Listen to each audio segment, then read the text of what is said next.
What's up, guys? Max here with another episode of the ScuttleButt Show, and today I'm very happy to be joined by our good friend, and he's been a guest on the show and a friend of mine, Aidan Demolli. So let's go.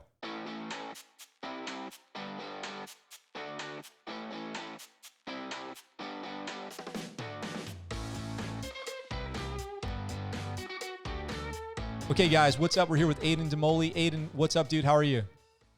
Good, man. How's it going? Yeah, thanks for having me. Yeah, it's going good. Nice to see you via Zoom here, and it looks like you're in a professional studio there. Yeah, this is my apartment, but I recently painted this wall, so it's like kind of trying to make production value in like a 10 by 10 space has been interesting. Well, thanks for doing that, because your audio quality sounds great. The video looks really good. It's all around good to go. And is that what are your plans with that studio there? So we've done a couple voiceover work like in here we did was it this group exercise videos. So it was like voiceovers for these exercises. And then we've done a couple like marketing videos with One More Wave where we've recorded in here. But yeah, ideally we want to do the podcast in here. So be able to do like a 2-person podcast. Actually, I'm curious because I got a fan like blowing on me from the side over there, and I'm wondering, like, do you hear anything as far as that? Nope. Yeah, Sounds awesome. Actually, right now my printer just turned on and did like its cycling of the ink cartridges or whatever it does. And do you hear that?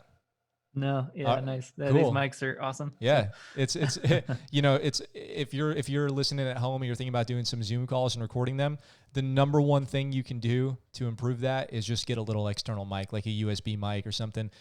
I would recommend going high quality on the microphone, because it's the most valuable thing you can invest in is high quality audio equipment. If you're doing Zoom calls, podcasts, video, audio is at least 50% of the game in a video, and it's 100% of the game in a podcast. And the straight into computer microphone thing is tough. Even and price points are cheap. Like I have that I'm probably just gonna keep it for sake, but the Blue Yeti, that like black Blue Yeti, that's like every YouTuber has. Yeah. The Blue Yeti microphone. Yep. But I mean, even that one sounds good, and it's like $70-$80. So yeah, you can pick those up at your local electronics store, no problem. And and even the if you got like a pair of AirPods or something like that, or the Apple headphones with or any competitor brand with the built-in speaker, even that'll sound better than just going directly into the computer. But if you got like, I'm using a Rode Pod mic, you're using a Shure, is that right? A Shure? Yeah. Was it the S7MB or? Yeah, something like that. The one Joe Rogan uses. Yeah. I used to use Shure mics, and I when we were doing the podcast before, I had a couple Shure mics, a couple Sennheisers, and I totally recommend them big time. But it's nice now. I got the 4 pod mics, so it's all uniform, and when I go somewhere, it's good to go. Because I don't know if you remember when I was doing the podcast before, I had one mic that would like droop on the mic stand, and they all looked different. It was a hodgepodge collection over years. So cool. Aidan, you were on the show before. We were in Bunker Labs together. That was about a year ago. Probably very close to a year ago. Probably like a year and 2 months ago or something. And you have had a lot happen this year since the last time you were on the show. Some stuff happened while I was still in San Diego, like the Bunker Labs stuff that we'll talk about. But you produced a show that's on a streaming service now. Yeah. Do you want to? Can we talk about that a little bit? Because I want to know from inception. How did you find your guests? The production. How did you film it? What was that like? How did you? Because you for those who don't know, so the show is on VetTV, streaming on VetTV, and you did, like, I see you're filming it. I'm sure you edited it. I was just saying before how hard it is to say edited it, and put it on there. And your name's on, produced by Aidan Demolli. And I watched it, and it's awesome. It's very funny. So let's start with like conception of the idea. So we had been talking about, like, when I worked for VetTV that whole year, for like doing like odd end jobs, we were doing photos for their series, and we'd always been talking about like, hey, we have to do a comedy series. Like at some point, like VetTV, we're a comedian network. There's so many veteran comedians. How do we make like Comedy Central Presents happen for the veteran community? And it came like, we had the idea. One of my friends had recommended me do a podcast with a buddy of theirs. We'd met at a birthday party, and so I did this podcast with Dusty Tunnel, who's another comedian. And he hit me up one day, and he was like, "Hey, one of my veteran Marine comedian friends wants to get his set filmed, and he was wondering if you had some if you could like film it." And I was like, free work, kind of don't want to do that. I don't have to. But I had this idea. I was like, hey, this is a Marine. Let's see if his comedy set's good, which I think it was. Let's film it, and this can be like the pilot for Comedy Central Presents Military Edition thing. And so we filmed it at the Comedy Palace. We did a little like skit, and we had like a 20-minute set from him. And it was like kind of the inception, and the whole idea. The original show idea was going to be a little sketch on the front end, the comedy show, and an interview on the back end of each episode. And then it like transformed from that to sketch interview, like comedy set. But in the comedy set, we were going to interweave the interview with the set. And so like while he's talking about what he did as a helicopter mechanic, and he made a helicopter joke, you would just like put him back and forth. And so that's where it came. The idea came from. We filmed that. I had a couple friends that were like, "Yo, let's do it. Let's film it." And we had like, I think it was like 4 cameras for that one. I used my little pocket Osmo to like get the guys like coming down the aisle, and like it turned out like kind of cool. I'd showed it to VetTV. VetTV didn't want to purchase it. They didn't want to like fund it then. And I'd taken my job back as a contractor. So I had a little bit more money coming in, and I just bought a house early September. And so I had taken some points. I had gotten about like $6,000 back in closing costs, which was awesome. And I was like, we have the opportunity in the next like 3 weeks to film a show on Veterans Day at this beer garden amplified ale house down in East Village. And I was like, do I have enough money to pay comedians and make a full show? And pretty much told the comedians like, hey, I have a budget of $0. But I can pay you like $500 to do this. I'm going to give you guys marketing material. You're going to have a full set. Like it's hopefully going to help you guys. It's going to help me. And everyone is going to win. And we got 7 comedians. We got everybody, like everyone was about it. And we put together that whole show within 2 weeks.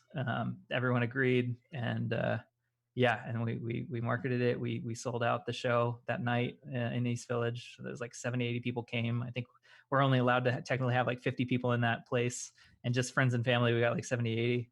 And everyone hated us because you couldn't breathe in there. It was so hot, but like it looked great on video. It did. Yeah. There were some dudes in the front row like, yeah, let's go. Yeah. Marine Corps. So Mike Vinn, his Marine, like his old platoon, they were having like a reunion that weekend. So wow, like perfect. Kind of perfect. They got a little rowdy, but it was good for the most part. They provided some good laugh tracks. Yeah. Oh yeah. But yeah, it was like a really cool experience. I didn't plan on making money, and so my whole idea was like, all right, like you got to spend money to make money. We ended up like I put about $6,000 originally into it, and then we put another 3 to 4 after it was all said and done. And then once I was able to pay my like assistant videographer, a couple of the guys that helped me, I think I made $2,000 on it, and then comedians made a bunch of money, and like everyone got paid, like and that was like a good space. But like I would say I came out with I came out on 0, but at the same time we came out with this show, this thing, and this concept that I think we can do again. But that was the whole idea. So I've been working under my name, Demolli Designs. I did photo, video, and like all like hodgepodge of services under Demolli Designs. And I think as a business, it was hard to scale that. And so I had this idea of like, I just got to create like an agency. Like, so I established Wakebone Creative, and that was going to be kind of like that show was going to be the the bread and butter of like what we're capable of doing. So as Wakebone Creative, like, hey, we did a television show, we've done music videos, we've done photography, we've done lifestyle, like we've done websites. So it's like all these kind of like services that we've done. But I wanted to really like dig into more of like the high level production of video. And that kind of, I feel like put gas on the fire of that whole process. So yeah, so VetTV ended up, once it was done editing, VetTV bought it. They were stoked. They liked it. And yeah, they premiered it a couple weeks ago. And it was like kind of perfect when we did the live release of the show. We held another comedy show down at La Jolla, the Comedy Palace, the La Jolla Comedy Store. So originally the pilot was Comedy Palace. Amplified East Village was where we filmed the show. And then the Comedy Store is where we did the live release, and they were like super thankful to have us there. It was a huge night, and the night after Governor Newsom like closed down the entire state. Oh, so it was like the last night of like a social gathering, and we had like 180 people in the Comedy Store, and it was just like, yo, this was amazing. That's awesome. And what's the show called? So it was originally called Save Rounds, but there was going to be like some kind of issues with Save Rounds. I guess there was a movie made. I don't think it's been released yet, but they had some rights, and we just didn't want it to get like confusing. But we called it Mandatory Fun. So Mandatory Fun that are in stand-up comedy. I actually like the name Mandatory Fun. I figured that was the original idea name. It's a really good name for it. It's really good, and the show is really good. Very, very professionally produced, very high quality. Audio's good, video's great. They're both great, and the comedians are funny. How did you find all these comedians? So it was kind of produced by myself, Turner Fair, George Cuevas, and TD. So TD Cunningham was kind of our like comedian liaison. He was, we came in with, camera equipment, camera knowledge, media knowledge, and he put us in connection with everybody that we got, because he worked the door at the Comedy Store while being like an active recon Marine. Just like, I mean, he's just hooking and jabbing to be, a comedian, and like just going through like he was doing like 3-4 open mics a night, and like he was like very well connected in that circle, and got everybody on board. And again, it was that fine line too of like, and the comedians are super talented, but it's like we're not going to be able to get a Donnell Rawlings at this time. It's still we're trying to find people that are willing to accept professional video and the production of the whole thing as payment in itself. So, and I think hopefully everyone's stoked on it. I think what we made was pretty cool. So yeah, it is. I hope that there's a season 2 coming. Yeah, if social gatherings can ever happen again, like who knows, dude, what's gonna happen? I feel like they open the beaches and then they shut the beaches down, and hopefully San Diego supposedly is open still, but I feel like that's gonna get shut down in like a week. They're like, you lost the privilege. Yeah, go back to your house. Well, people are starting. The resistance is growing. It's interesting. San Diego is a huge stand-up comedy or comedy like community. Like there are 15, 20 comedy clubs. There's like 8 in downtown San Diego. Then there's like pop-up shows. Then there's the Comedy Palace and the Comedy Store. Then there's all these improv comedy groups. I've done some stand-up comedy and I've done improv comedy. And I've always liked being in front of people and doing stand-up is so scary. It is so scary to get up there at first when you're starting out, and everyone's looking at you like, tell us something funny, and it takes a lot. So I just want to say, shout out to anybody who's trying stand-up comedy, who's giving it a shot. If you've ever aspired to do it, it's scary, but it's worth it, right? And that's, you just gotta, gut up a little bit and get up there and do it. Well, and they say like, and it's like, I have so much like respect for everyone that did the show, and like public speaking, like there's like 3 skills that you should be working on. It's like sales, public speaking, and one other skill that I can't think of. But marketing and public speaking is huge, and that's going to like change your life. Like if you can sell, awesome.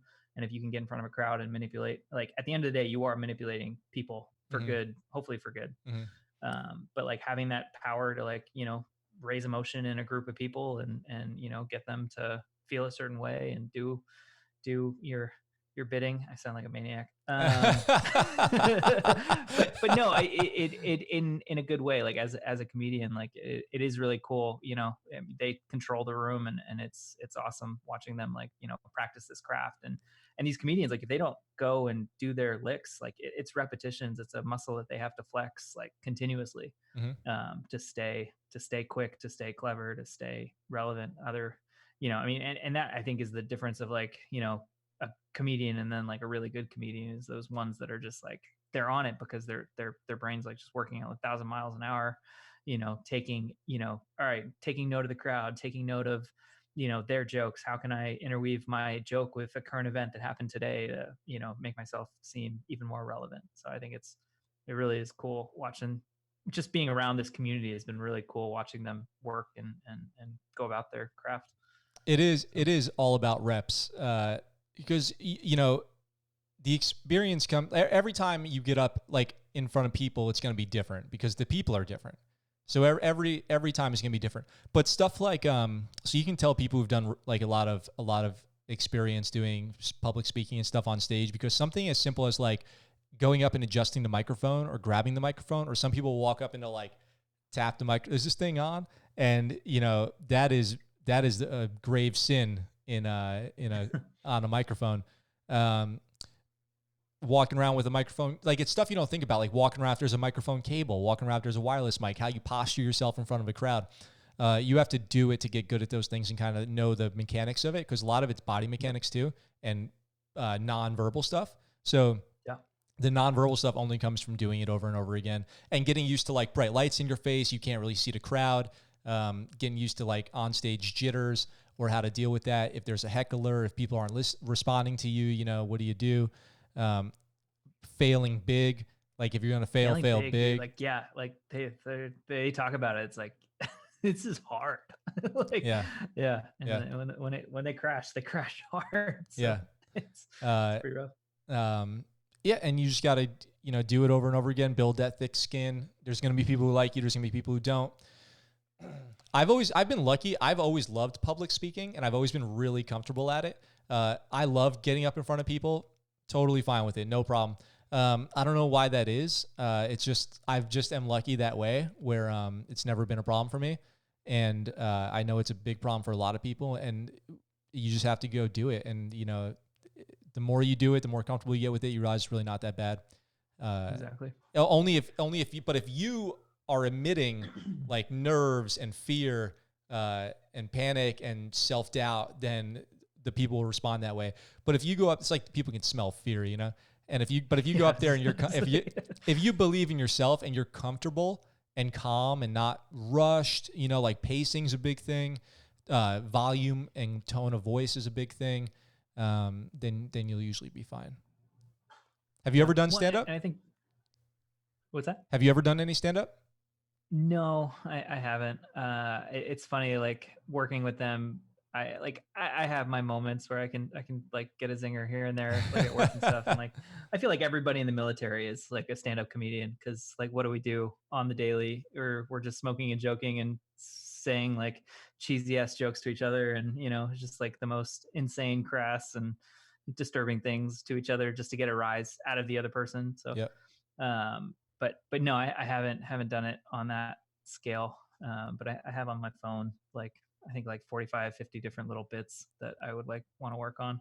Just, and it's all like, a lot of it is from the military, because the military is so funny. Like, I don't think like people like talk about it, and it's like, it's such an insane beast. You have this like hierarchy, you have these like idiot officers, you have these idiot enlisted, you have like really smart, intelligent people, and you have these like just these contrasts of like individuals, and everyone's working together, and everyone has to like figure the mission out, and like there's so much happening at once across the board. A unit is like, it's this beast, and just all the comedy that goes into making a successful mission. And that's always the end goal. It always happens. And I think to attest to your TV show, I mean, that is the show, is like, as crazy as everything is, it always comes, like, we succeed in the end. Yeah. but man, this is a wild ride. So it's something about the military that makes veterans really good storytellers. And I think it starts with a lot of military stories are like, you wouldn't believe this shit. Like you wouldn't believe what happened yesterday. And it's true. And a lot of it's like from the people, because I think part of it, why veterans become good storytellers, is just from, imagine you're in a room, and in that room you've got not only people from all over the country, but people from other countries, people from other backgrounds, people who English isn't even their first language, and now they're in the military, which is great. But just having to communicate to them standard stuff, not a story, just the like work stuff, right? You learn how to become a good communicator and express things. Now you take those same skills, but you tell a story about getting wasted at the barracks, or getting your first divorce in the books, or something crazy that happened on deployment or something like that. And you're probably a good storyteller. I don't know too many veterans who are not good storytellers especially when they start talking about old sea stories, like we would say in the Navy. It's epic. It's always epic. Well, and I think to like attest to that too, it's like, you have to be. Like, if you want anything done, you have to be. And like already, I was reading something about like military testosterone in the military. Like, anybody in the military or like around that community, their testosterone is like raised, and it's like nothing else. Just being around that crowd, being around like all these other dudes, and like women too, but like dudes, and like it's majority men, and you're all like flexing on each other. And so it's like you're in this space where it's like, all right, the levels are like, we're here like at home, and it's like, all right, we're here at work, and like I'm not going to get punked on by somebody else, or if they do, and it's like, well, there it is. Yep. And so it's like, it is this, how do I communicate effectively, and if you can't, you get taken advantage of. So. Oh yeah. You mentioned something, you alluded to something, and when you and I will have to talk offline about this, so all my secrets don't get out. But I've been working on writing a scripted TV show. I've talked about it a little bit, military related. And I sent it to you. We'll talk offline about that. Stay tuned, listeners. There'll be more on that in the future. But for now, it's top secret stuff. Nice. So we have another episode with you that covers your story and what got you to the point where I met you last year. And I don't want to rehash the whole thing. But basically, to paraphrase an amazing conversation, go back and listen to it. I'll post the details of what episode that is in the description. You were a Marine. You were an ordnanceman. And you got out of the Marine Corps, and you had a crazy opportunity where you just, you did what I always say, which is fake it till you make it. You know what I mean? Like, fearlessly put yourself in harm's way.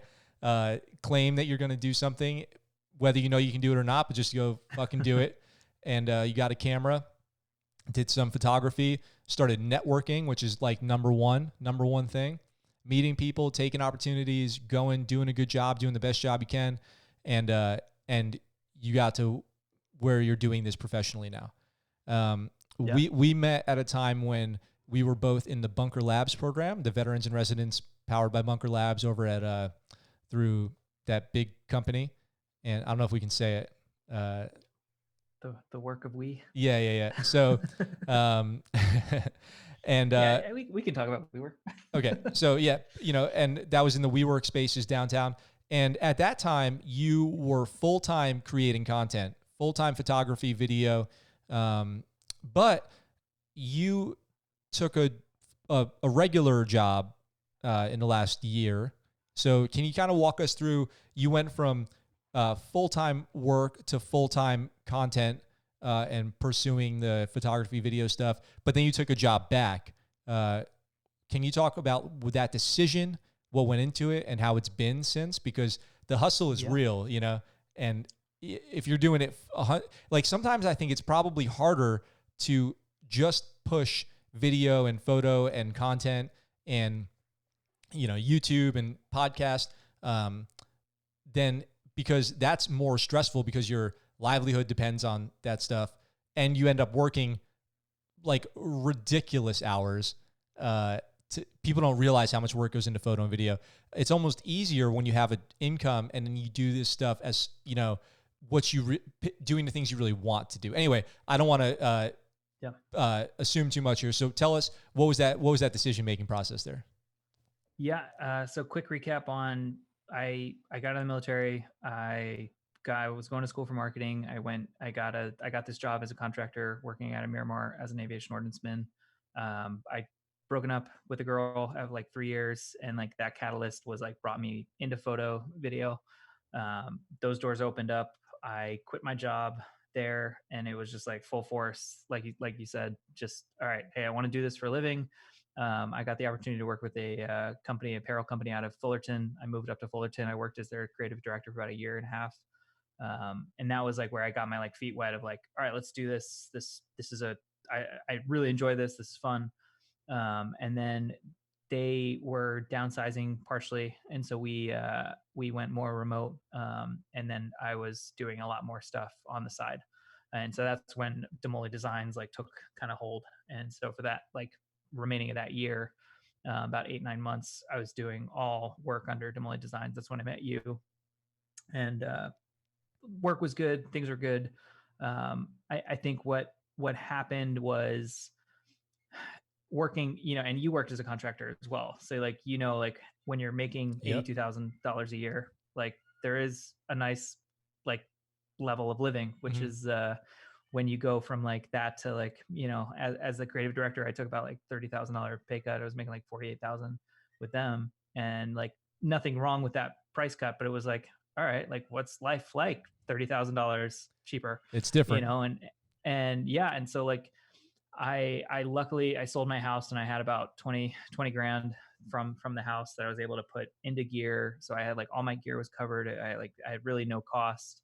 So it was pretty much like, this is your opportunity to like go work, go learn your craft, go do this thing. And I'm so thankful to Patriot Alliance for giving me that opportunity to do that. But I think that last year of working, and like you said, you get burnt out. You're working so much. You're taking any and every job, and I think it is a very it's a stressful community being in the like creative community right now. There's so many people that are like want to be a creator. There's people working for free. I did the same thing when I was starting out. Like, hey, I'll do it for free. Yeah, like, give me that job, and or I'll do it for $200 or $250 or $300. And you know, even if it's a $700 job, if it's a $1,500 job that you just did for $200, you know, it's like it's. I personally think that's fine, and I think that's, you know, hey, if you can do it, but like that's not a business. That's not going to like provide for your family. That's not going to provide your insurance costs. That's not going to like those numbers. Like, there's a reason that price is there. And so it's the people that are having like the legitimate businesses that are doing it. Like you have to raise the cost. And so I think there's this hobbyist versus amateur versus professional kind of level. You know, hey, you're paying a professional. He's a master in his craft. He knows what he's doing. You know, there's going to be a cost associated with that. And I think as time goes on, like we're seeing that people don't care as much. And you know, it's like, hey, I just paid, you know, $5,000 for this video, but like we did it on our iPhone and we got pretty close. And that's a scary like reality. Like, hey, I just spent $10,000 on a cinema camera and people are filming on their iPhones. Like I'm an idiot. So it's like, at what point um, do we see the writing on the wall? And it's like, we have to be more creative. I have to be more like my expertise is no longer the camera. The camera doesn't matter anymore. It's what can I do in the editing bay? What can I do as a storyteller? What are the other avenues that like they can't do on their iPhone? You know, and I think there's still a little bit of mysticism around video that people are, you know, we still have an opportunity to like make money doing video and photo as well. But I think, you know, as these cameras keep getting like more intense, like we're going to have a harder time being relevant and like making money as creatives. And so that was where I saw the writing on the wall. I also saw that I wanted that level of living back. And I saw that if I took this job back as a contractor and I buy a house, I can create my second bedroom as a studio and I no longer, I can like, I told myself like, I'm going to make a second bedroom. I'm never going to have a roommate again. That second bedroom is for Wakebone Creative, and Wakebone Creative is my roommate. And if I can make anywhere from $1,000 to $5,000 a month via the business, my roommate has paid for itself, And so it's like, that's like kind of an income report is like, we make around 4 to 6 as a contractor a month, And so like having that double dip of income is good. And like, living on your own, it's living in California alone is expensive. And so that's kind of where I just, again, saw the writing on the wall. It's like, I don't want to live in a studio apartment. I don't want to have roommates anymore. I want to like be 28 years old and be an adult and enjoy nice things, but also have the opportunity. And like money buys freedom, and it's like that job, has allowed me to save, 3-4 grand and, upgrade my equipment when I need to. And right now the business is doing really well, where it's like money's like, I don't even touch Wakebone's money. Like it's LLC. So it's like everything that it's made is its own, which is like a great place to be. So I'm hoping we come out of this COVID-19, and I feel bad for anybody that lost their job. I mean, it's horrible. This whole thing is a nightmare. I think it's insane that the government is like telling people to like force people to stop. Like, quarantine is when we like quarantine the sick, not the healthy. And I think like as more and more of this goes on, it's like, liquor stores and dispensaries are essential, but the trails and beaches are not, is insane. Like your logic and reasoning is gone. Yeah. And so it's like, it's not about a virus, and I don't want to be part of like the hoax crew, but like this is turning more and more about control and less about, your safety. And it's becoming like very relevant. And I think more and more people are like, yo, this is kind of weird. And so in that sense, it's horrible, but the repercussions are going to be good for people that have cash right now. So it's like, if you have money on hand, like you're in a powerful place come 6 months. Sucks that I bought a home 4 months ago, because we're about to see like values just like plummet. Maybe. But hopefully San Diego's always been good. Maybe. But yeah, but again, just the idea of like, business is hard. I think I was able to make enough money to like support a roommate living, and I didn't want that. I wanted a little bit more. And I think I see Wakebone Creative being, making 6 figures soon. But I think in the time being, I want to, having this job and Wakebone has been my like access to 6-figure income. And that was kind of my goal. And so hopefully I can quit my job again and we'll be in a, different plane. But I think having right now, it's like, have the drone job, it's a job that I can do on the back of my hand. I don't have to really like think too hard at this job. And I could even do some of my job at work on the phone if there's downtime, and I can be thinking about projects and stuff. And then having that, hey, I'm stuck in this 9 to 5. Now I have this like hunger to do this other stuff when I'm done. So I think it kind of breeds creativity if you let it. I think it can also kill creativity at times, because you're just like exhausted, and it's like, hey, I've worked 60-hour week, and like I don't want to work another 40 hours on my business. So there is a give and take, and I think you take 1 week at a time. But for the time being, it's been good. And like, thank God. Just, I mean, who could have called that there was gonna be a pandemic in January? But I'm very thankful to be in a place that I have an income like this. Yeah, I'm happy for you to hear that. I want to unpack a couple things you talked about. One is about people who are about devaluing photography and video. It's when you see something like TikTok, right, where people are making a ton of money on TikTok as like TikTokers, and they shoot garbage videos on their phone, awful. And they've got like 8 million TikTok followers, something like that. Okay. Yes. People are shooting content for their business on their phone or whatever. What they're missing, what they don't understand is lighting, frame rates, shutter speed, why their video doesn't look, professional. Um, and what we, myself included, because I do freelance video, photo stuff, have to express is our value. You have to become really good at selling yourself, not just having a reel and not just, promoting your brand or whatever, but selling you, like you as the person.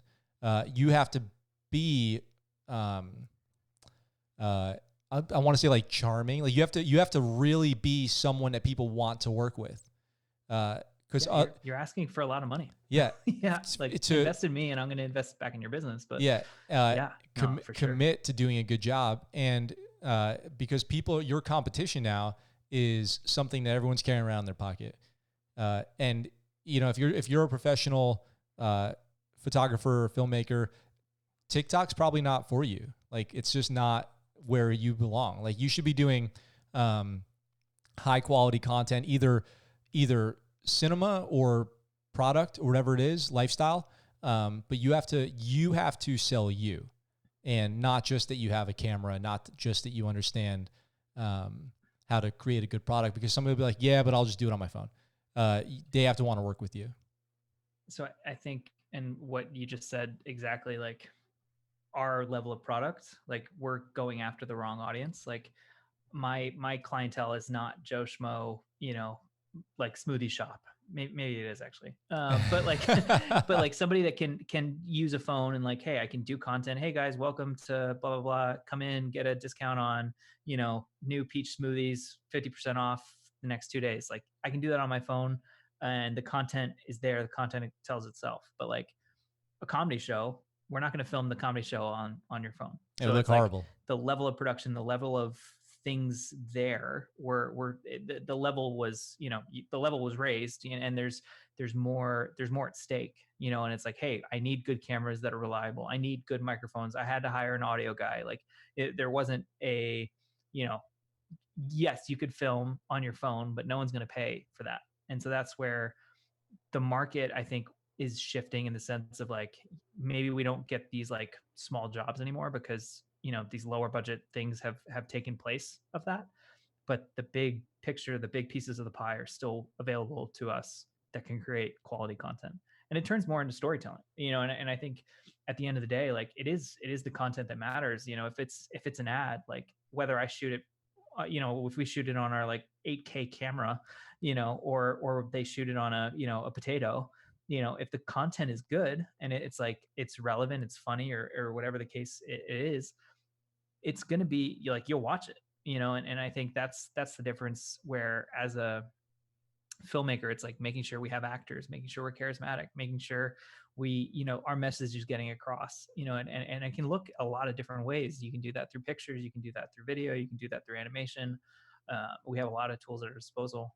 But I see the low hanging fruit is getting swallowed up by this kind of like iPhone, and again, these are businesses that every dollar counts. So it's like, yes, if they have $1,000, for sure, let's try to make that stretch as much as we can through a couple marketing materials. But at the end of the day, they might not need that, and they spend that $1,000, and now they resent you, and they resent their business purchase, and it's just, it creates this like bad relationship. Whereas like, maybe instead, like you're doing, like, hey, I'm writing a show, and we're gonna go film a full show, and we're gonna hopefully sell for 50 to 100K instead of 1 to 2,000. And that I think is the space that I want to be in. That's a lot of the reason why I took this job, was I want to focus on bigger bites of the pie. And I think we're in a place, with Netflix and Amazon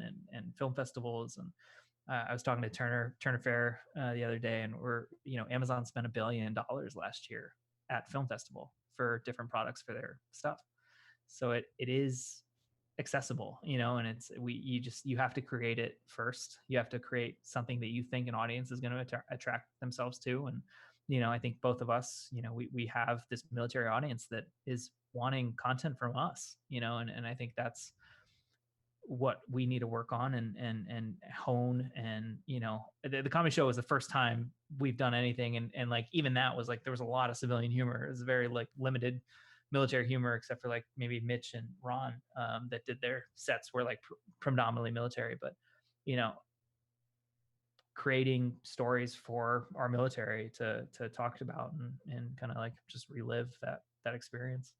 But yeah, I think the more we move forward, it's going after the bigger jobs, and using our gear to the top of our ability.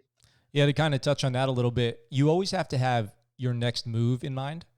So like if what's your like 5 year, not you can tell me, but like you kind of already did, but like like the people listening, what's your 5 year plan? Where do you plan to go with this thing? Because if you're going to invest a bunch of money in gear, and not only that, but time in yourself to improve your skills and grow your network and all this stuff, creating an LLC, if you do that, there's costs, and then there's a lot of managing that. What are your plans long term to grow with this thing? Where's it going to go? How's it going to end up providing for you? You always have your next move in mind. Really quick, I want to ask you, so the name of your company is Wakebone. Can you tell us about the name? Yeah. So I've always thought about like business names and stuff, and I wanted something kind of ambiguous, like Nike. What does Nike mean? What does Google mean?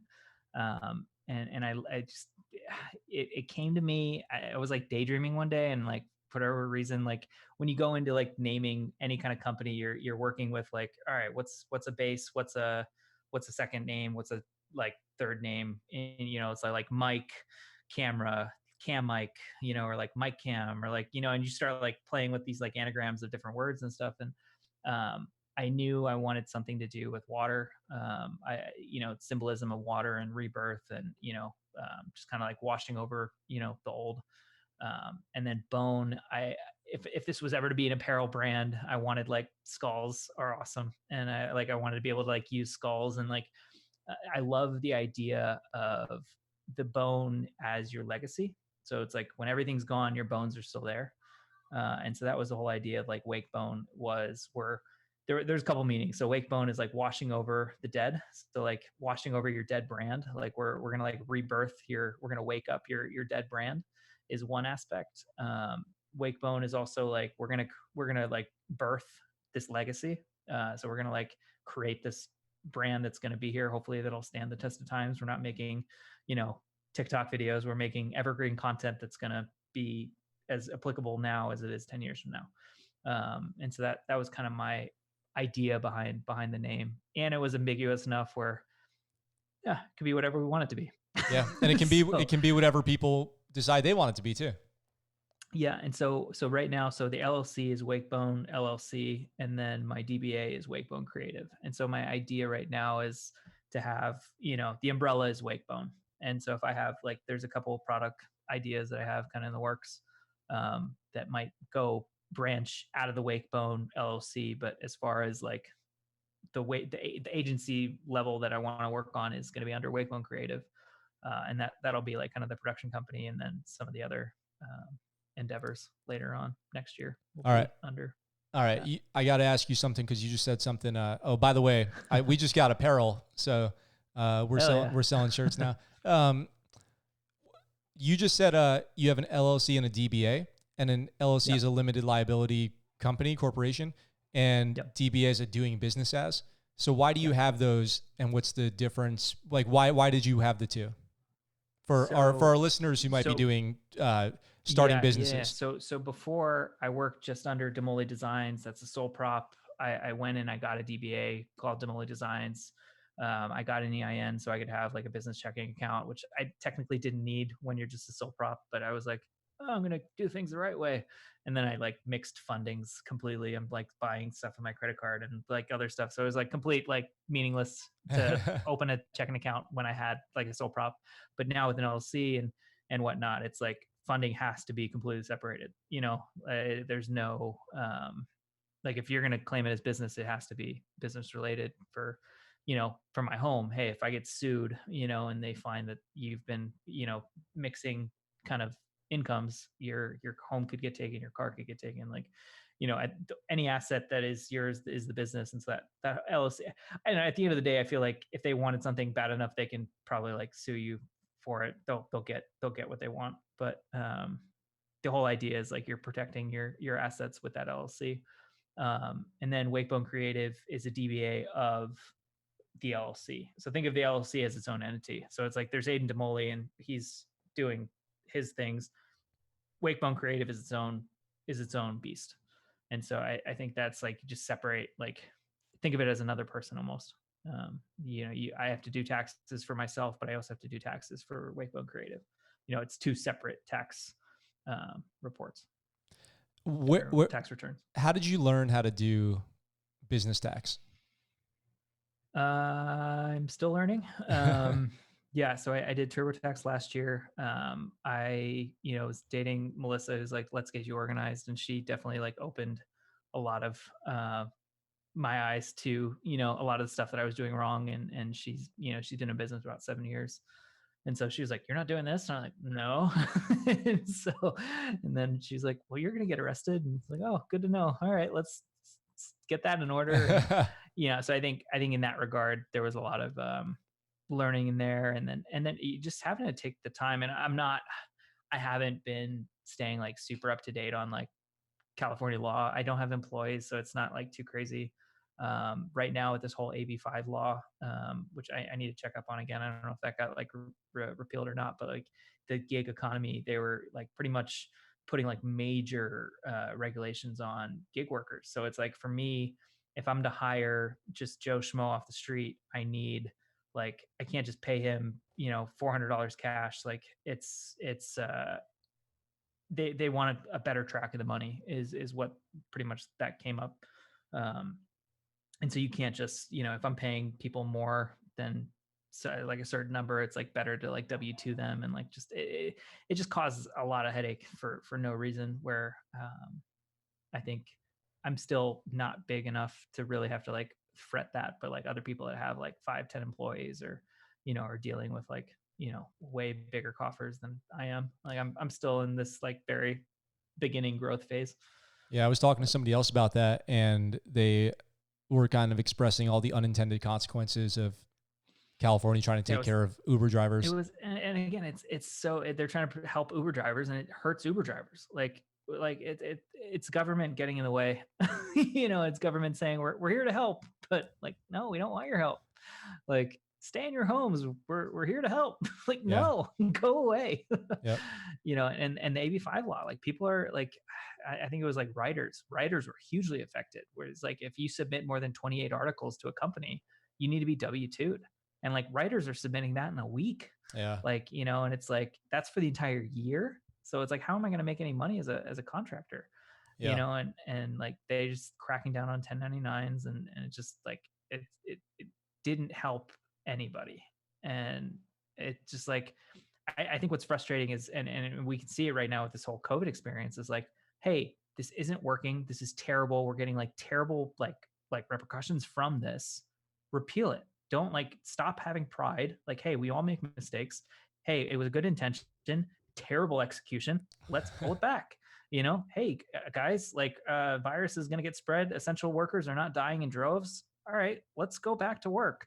Hey, we're finding out the models were completely heinously wrong, like miserably wrong. Let's go back to work. And so it's like, I don't know. I mean, I think a lot of people are on the fence of what's real and what's not. And as we are hearing the media, and the media is getting caught in so many like fallacies and lies right now, where it's like, as a millennial, I don't want to trust this group. And it's like, well, you need to, like, you have to trust them. And it's like, we can't just trust one. We have to do our due diligence and look up 10, 15 different articles and like find what's true in all of that. And that's like frustrating. And not a lot of people have that kind of time. But what you're saying, I think it is frustrating. I got on a tangent there. Sorry. No, it's all good, because what you're saying makes a lot of sense. And I have two things for that. When you formed your LLC, because I've done a couple of LLCs. One was in a band I used to be in. Shout out to Dante's Boneyard. You can buy the album on iTunes. You can find it on Spotify. You're a drummer, right? A bass player. Oh, bass player. I was the bass player. So we did an LLC for that because, and to really quick, I'm not a business law person expert by any means. This is not advice. This is not, do not take this as professional. Legal This, advice do not take this as professional legal advice. But if you're operating under an LLC, so here's the scenario that we used to, this is the example we used to use to people when we talked about why we were an LLC.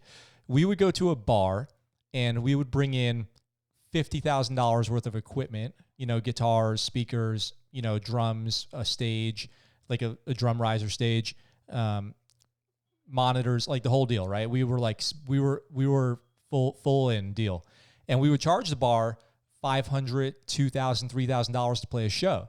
And then they would pay us. Now, let's say we're playing a show and somebody comes up and spills a drink on our monitor and it catches on fire and then there's a fire at the bar. Instead of me, Max, getting sued by the bar and I lose my whole life, basically, the bar would sue the LLC, which is like a person, which acts as a person in the eyes of the government, would be the limited liability, would be the liable party to the bar. And the only thing that's at risk is the assets and name of the LLC, where you could up to and including bankruptcy and being, basically if you go too indebted to the person that you are have wronged or whatever, or feels liable. Or if we were driving home from a show, got in a huge car wreck because we had this trailer behind us, and somebody's driving, you as the driver you're legally responsible. You can't get a DUI or something, but an accident, an actual accident happens, and then the LLC is the responsible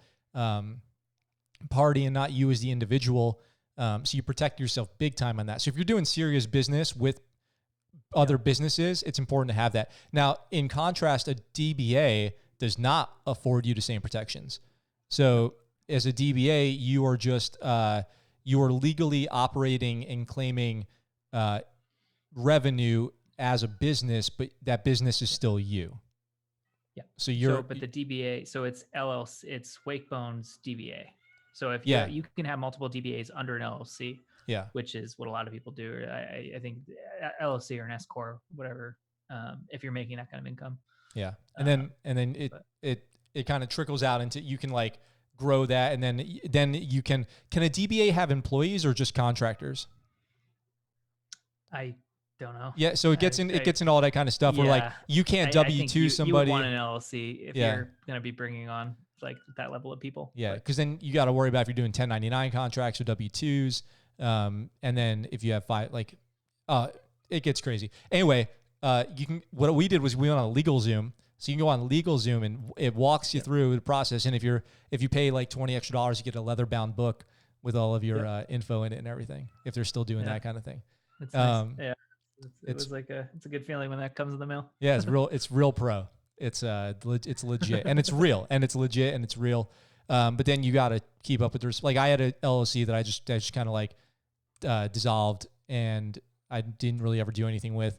And it just didn't become a thing. Never earned any money with it. Never paid any taxes. Never did anything with it.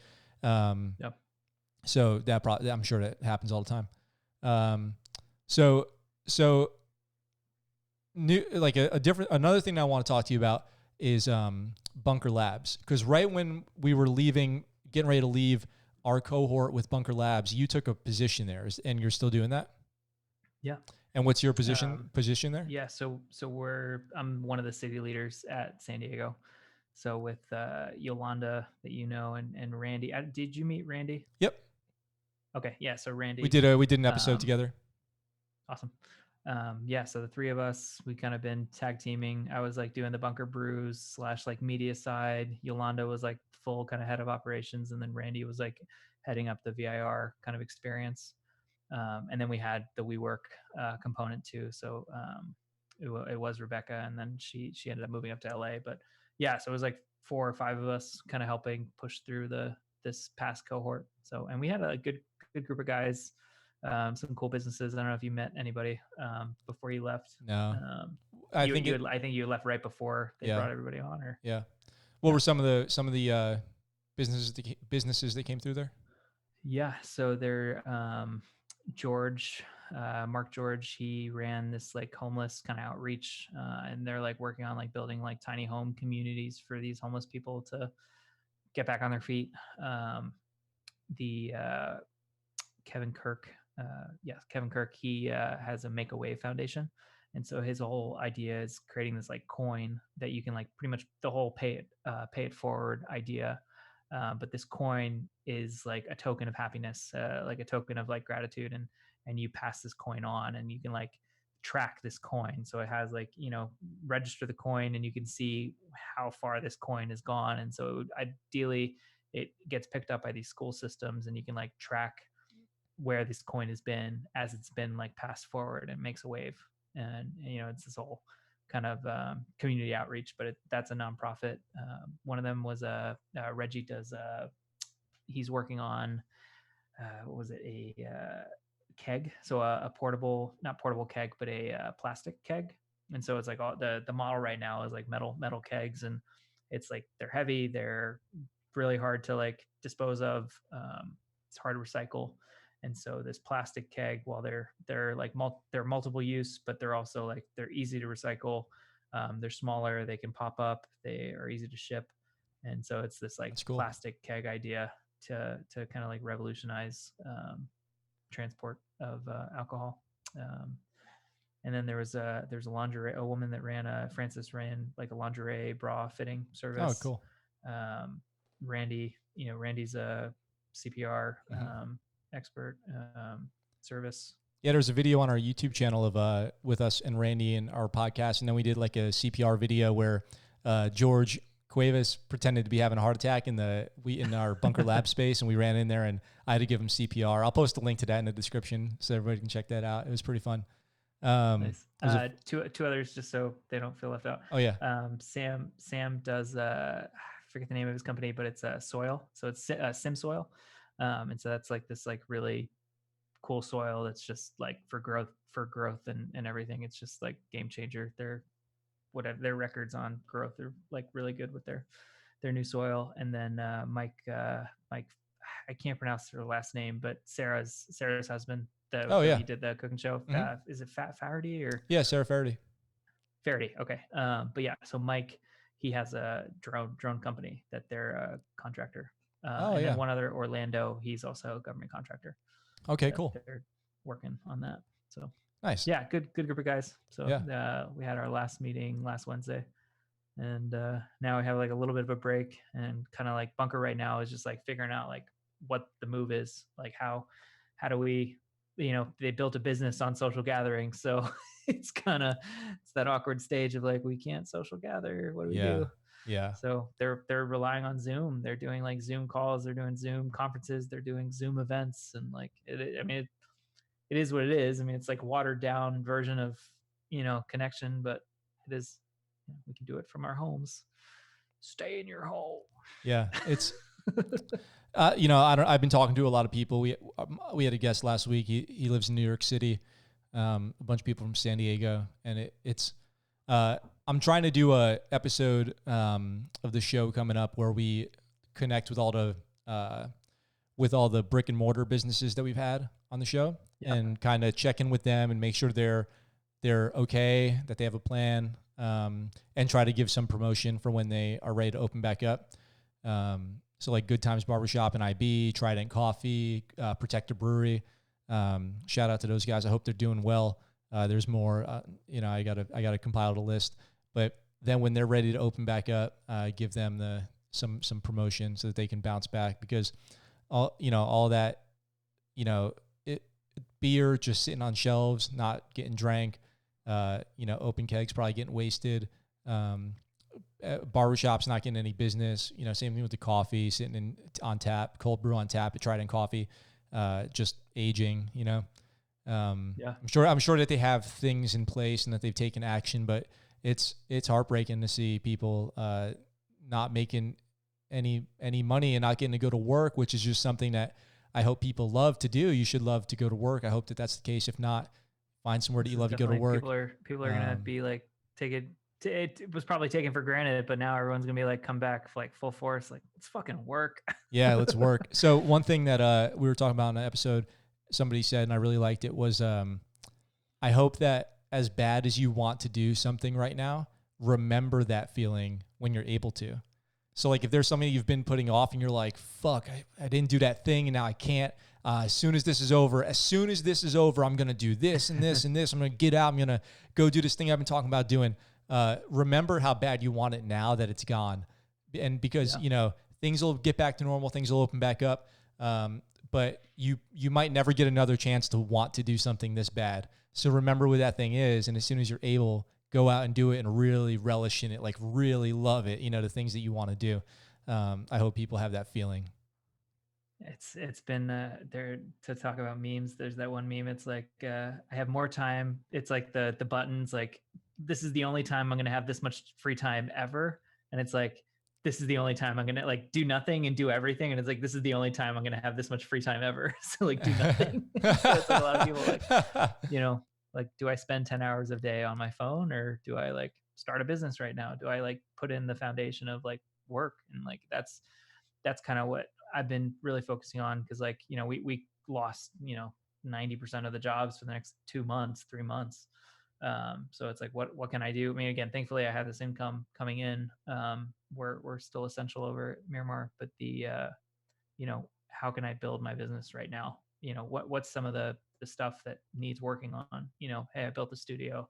Hey, we're getting content in place, you know, that we can roll out and like have an ad budget to push out Wakebone Creative come, you know, the next 2 months to like really like, let's take this seriously and scale and grow and quit my job for real this time. And do you have a website for your business? So it's still in the making. They can check out all my old work at demollidesigns.com. And then I've been like kind of custom building this Wakebone Creative site right now. So hopefully in the next like week or two, it'll be finished up. You know, are you doing the website or do you have somebody doing it? I'm doing it. Yeah. So I use WordPress and Divi. I don't know if you're familiar with Divi at all, but like Divi's like a really good.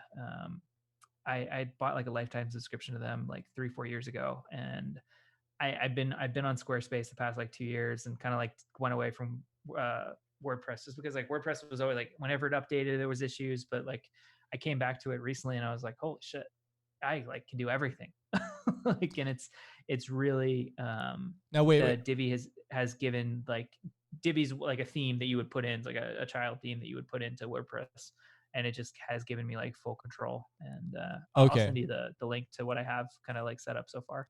Yeah, it's been a cool system. I'd like to check that out because WordPress is the more technical one. So you've got Squarespace, Wix, WordPress are 3 big ones that come to mind. WordPress it takes some work. Like there's a real back end to WordPress for your website. Whereas with Squarespace, there's not really a back end. Like the back end is done on Squarespace's servers and you just drag and drop things and pull them around and create pages and stuff. Exactly. But you're saying Divi makes WordPress more usable. So is use exactly. And you have to have like a good, there's so many themes right now, but Divi just has a really good framework that they've like, you know, it's a drag and drop builder. You know, I can create gradients. I can create a lot of different styles. They have pricing tables. They have like just all these options that you can create with their program. And I think I paid, I don't know if they still offer it now, but I paid like, it was like $350 like 4 years ago for like lifetime subscription to their software. And yeah, just like, I like checked back on it and I was like, yo, this is cool what you're able to do. Yeah. But and it literally like Square is WordPress, but you know, but they have their theme, you know, is you're pretty much you're working under their theme, but like Squarespace is really pretty and it is good in a lot of ways, but I felt like it was limiting in a lot of other ways. And I think moving back to WordPress has just kind of like opened up like what's possible, that there's a lot of like different looks. And I think it just, I want to kind of put myself in the place of like looking like a creative agency. And so, you know, Squarespace, I can do that, but it's like a whole nother level of customization that I'm able to do with WordPress. Yeah. So. Website, if you choose to have, like, if you have a business, you really need a website. If you're just on social media, you don't really need another website because you wouldn't want people going away from your social media, you know? But you know who just did a website redesign was Jackson from Black Box Safety, and his website looks awesome right now. And the thing is, when you log onto a website, you know right away if it's a good professional looking, on trend looking website, like it's current, or if it's, you know, really bad, old school, like, you know, tabs everywhere, links everywhere, like all kinds of craziness. It's really like in my opinion, it's a less is more type thing. Like your website shouldn't be like, I've got to have every single link to every single thing, plus sub links and sub pages and all this stuff. It should be like the thing that you want people to see should be on the front page. And then there's maybe like 2 other things and some way to like snatch their email. And that's probably it. So right now I have 5 services that I want to like focus on. And so it'd be like photography, videography, branding. So like, you know, naming, logo. I have a couple graphic designer that I work with that I can like outsource those services. And then social media management and consulting. So it'd be like consulting would be, I don't want to, if you want my, like, if we want to talk or do an intro, it'd be like a $45 like fee, just so it's like worth my time to like go give a company like, hey, let's talk over your brand and see if we're a fit. And then social media management, that's how I got started, was running social media. And I think there's so many like great systems right now between Buffer that I don't want to be running like the day-to-day of social media, but I would like, what we've done with a couple companies just in the past, you know, 2-3 months is like build out 3 months of their social media, and it's like populated, everything, captions ready to go, hashtags, everything's done, and it's just posting on the drip automatically. And I think that's where I want to like get more into those, where it's like, hey, we could do the content and it's done, and we can like move on to the next project. I don't want to be stuck in the social media management cycle that I was in, because like, again, you get trapped to this app and you're like getting like conditioned to like must get likes, you know, and it's not good. It's not good for your like mental health, and like it's pretty rough. So that's the goal of Wakebone Creative. So cool. It sounds really good. Are you still, do you have any other shows or video projects that are more of your thing going on that you have lined up? Yeah, so we're talking right now with the Reverend Warriors, but they we just finished kind of putting together this like 2-hour rough of like a full documentary of their Silky hikes, and kind of like showing the story that is, you know, veterans after service coming together. And so we have a couple of ideas, and so we're kind of talking on like how we're going to move forward with that. But the like a Silky hike documentary to get like released later in Veterans Day, probably November timeframe, / like debut at a festival. And then yeah, as far as the comedy show, hopefully we get word that like we can like hug each other again, and we can like have gatherings, and there will be no shaking hands ever. Yeah, So, well, you know, I can't wait for this to end too. There was a lot of stuff that I just got going out here in Okinawa for myself, and that have ceased completely. So I'm hoping to try again next year. Yeah, I'm hoping to get that some stuff back going. Cool. So is there anything else you want to talk about, plug, shout out to while we're on?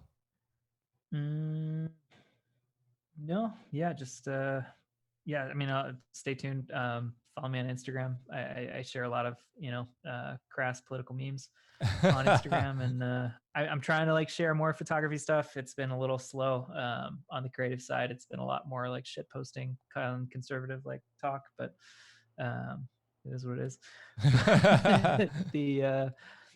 Yeah, that's my coping mechanism right now through all of this. So as I'm like screaming at the news cycle, but I've been doing a lot more posting on the creative side. We just did a proposal that like turned out kind of cool. I saw that. Yeah. So trying to do more video stuff. And now the studio's set up and ready, I'm going to try to like utilize the space a lot more for Amazon reviews or something. And when the time comes, people will be able to find you on a streaming podcast service under what name do you think you're going to go with? Yeah, so we're Saved Rounds will be the name of that, and I'll have you on, hopefully. Okay.